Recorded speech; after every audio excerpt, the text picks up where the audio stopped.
My boy Izuku, man.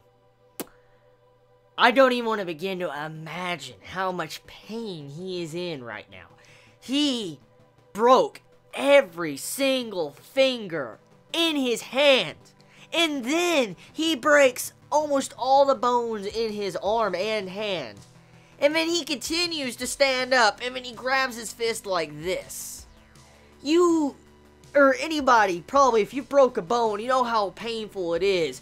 But to shatter every single finger individually at first, and then shatter your hand, and then continue to move your hand like this, put it like this, and then shatter your arm on top of that, imagine the pain Izuku is in at this moment. Like, that pain would knock out probably a normal person, because it's just that painful. Like, you'll be screaming on the floor if you're not knocked out, because it's just that awful. And to see how our boy Izuku is just getting up, holding his own against Todoroki, and still thinking of plans on what to do, that boy is just freaking crazy. Like, this is why Izuku's amazing. This is why Boku no Hero Academia is just so damn good. Because our main character has balls, he is great, he is strong, he uses his brain, and he's not just a person that can fight really well because he has a strong-ass quirk. He just has courage, and to see how he could stand up against impossible odds or people that are supposedly stronger than him and outthink them, I love it. I fucking love that so much, especially seeing in this chapter we get introduced to the limits of quirks.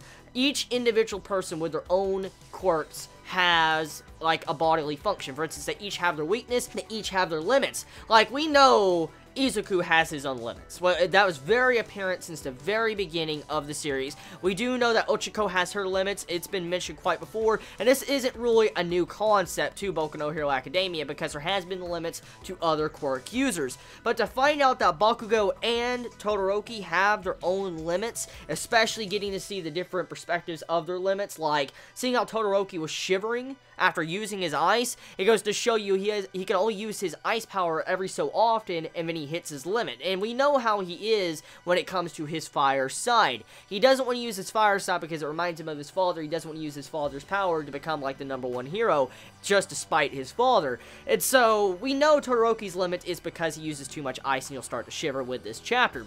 And then Bakugo, we find out that he only has a certain amount of explosions he can use, and that's why he got this specific type of armor, his hero outfit, for he can make the explosions a lot better. So to find out these certain weaknesses about these two characters, it just broadens our perspective and also goes to show you how they're willing to overcome some of these weaknesses. But Bakugo and Izuku have tried to overcome these weaknesses, but Todoroki, he's not. He's not trying to overcome this weakness and make it to where he can, you know, exploit it and be a lot better. So you have it to where Izuku at the end of this chapter is kind of pushing Todoroki into using his fire side, and I wonder where that's going to go, because if Izuku pushes him enough to where he does use his fire side, Izuku's going to lose. Like, it's so obvious Izuku will lose if he uses the fire side, like if Todoroki uses his fire side, because we already know freaking Izuku already shatters his entire hand and arm, so he really can't fight much unless he starts breaking his legs, and if he breaks his legs, he's not running. He's not running anymore, so, yeah, unless he wants to use his toes, like he flicks his toes or something. I mean, that'd still be fucking painful. Imagine breaking every single toe in your foot. Oh, that's, ooh, shoosh, oh shit. So, yeah, it just goes to show you the situation Izuku is in, and also, if Todoroki does get goaded into using his fire side, it's pretty much done. Izuku's over, but we'll have to see. Overall, the chapter of Boku no Hero Academia, chapter 38, very, very, very, very, very good. Like, I don't know what else to say. Like, the quality of the artwork looks very good. The character progression is very good. Getting to see Izuku stand up even after taking all this pain. He didn't really get hit. Todoroki really didn't hurt him and put a scratch on. It was actually Izuku's own self that hurt his own self. So, go figure. So, yeah, Izuku's holding his own. He's proven to be strong.